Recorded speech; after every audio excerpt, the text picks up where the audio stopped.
Morning students, आज हम पढ़ने वाले हैं चैप्टर सेकंड का part 2 a brief history of computer में हमने जाना था कि कंप्यूटर जो है वो कैसे उसकी शुरुआत हुई है और कैसे डेवलप हुआ है। Difference engine and analytical engine के बाद हम कुछ और मशीन्स के बारे में पढ़ेंगे और जानेंगे कि जो हमारा कंप्यूटर है वो पीसी तक कैसे पहुंचा। तो आइए जानेंगे। Colossus.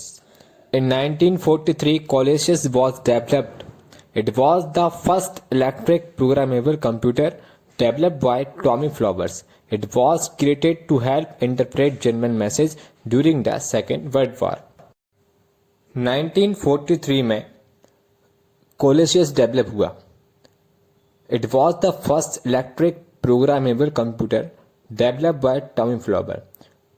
यह टॉमी फ्लावर जी के द्वारा डेवलप किया हुआ पहला इलेक्ट्रिक प्रोग्रामेबल कंप्यूटर था. It was created to help interpret German message during the second world war. जब सेकेंड वर्ल्ड वार चल रहा था उस समय जर्मन मैसेज को इंटरप्रेट करने के लिए, इंटरप्रेट का मतलब होता है व्याख्या करना, तो जर्मन मैसेज की व्याख्या करने के लिए इसको क्रिएट किया गया था.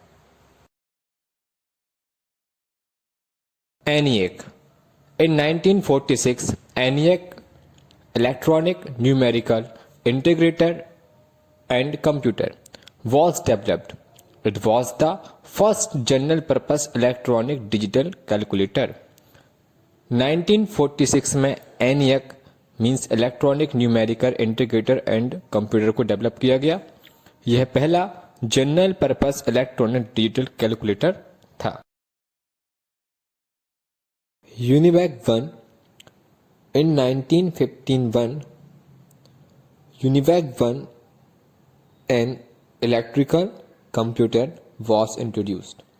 1951 में UNIVAC 1 जो कि एक इलेक्ट्रिकल कंप्यूटर था उससे हम इंट्रोड्यूस हुए.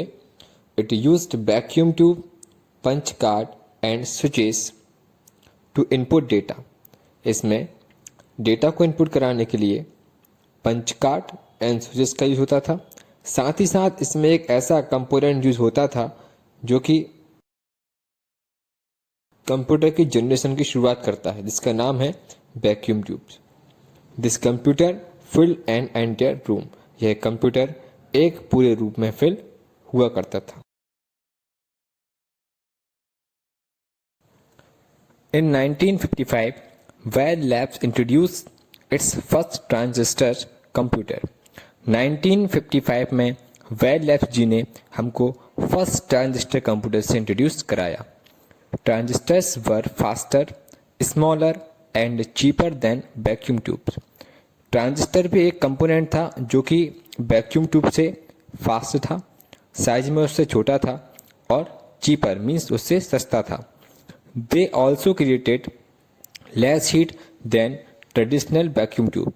यह ट्रेडिशनल वैक्यूम ट्यूब की अपेक्षा बहुत ही कम हीट जनरेट करता था.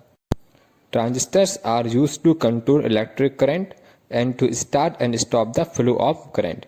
ट्रांजिस्टर का यूज इलेक्ट्रिक करंट को कंट्रोल करने के लिए किया जाता था. मीन्स जो करंट का फ्लो होता है उसका स्टार्ट होने के लिए और स्टॉप मतलब उसको रोकने के लिए ट्रांजिस्टर का यूज किया जाता था.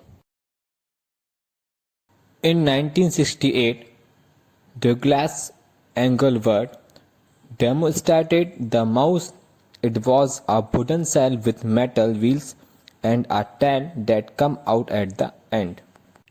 1968 में डगलस एंगलबर्ट ने हमको माउस का डेमो दिखाया. यह लकड़ी का बना हुआ था, इसमें मेटल के व्हील लगे हुए थे और एक पीछे लंबी पूंछ आई हुई थी जो कि इसके एंड में थी. In 1968, the first desktop computer was introduced by Hewlett Packard. It could be considered as a calculator. 1968 में पहला डेस्कटॉप कंप्यूटर से हमको ह्यूलेट पैकर्ड जी ने इंट्रोड्यूस कराया जो कि एक कैलकुलेटर की तरह था. In 1974, the Xerox Alto became the first personal computer. 1974 में Xerox Alto नाम से पहला पर्सनल कंप्यूटर आया.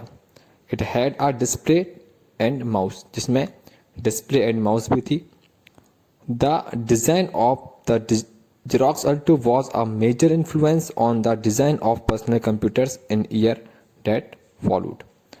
जो Xerox Alto का डिजाइन था वो काफ़ी प्रभावशाली था और आज के समय के जो कंप्यूटर्स हैं मीन्स जो पर्सनल कंप्यूटर्स हैं उन्होंने इस डिजाइन को फॉलो किया हुआ है। तो ये था हमारा फर्स्ट पीसी Xerox Alto। और अब इस चैप्टर का last topic. In 1990, Tim Berners-Lee proposed the idea of Internet। 1990 में टिम बर्नर्स-ली जी द्वारा इंटरनेट का आइडिया प्रपोज किया गया और उसी के बाद इंटरनेट आया और आज भी हम सभी इंटरनेट का यूज बड़ी आसानी से कर सकते हैं। स्टूडेंट्स, आपने इस चैप्टर में जाना कि जो अर्ली कंप्यूटर्स थे वो कैसे थे और उसके बाद जो कंप्यूटर डेवलप हुआ वो कैसे किस टाइप में डेवलप हुआ और हमको इंटरनेट का आइडिया कैसे मिला। तो ये जो चैप्टर था बड़ा ही इंटरेस्टिंग चैप्टर था और इसी के साथ हमारा जो ब्रीफ हिस्ट्री ऑफ कंप्यूटर है वो चैप्टर खत्म होता है। और इस वीडियो को रिवाइज करके देखिए, कोई डाउट है तो उसको आपको क्लियर हो जाएगा। अपना बहुत ध्यान रखिए। Thank you.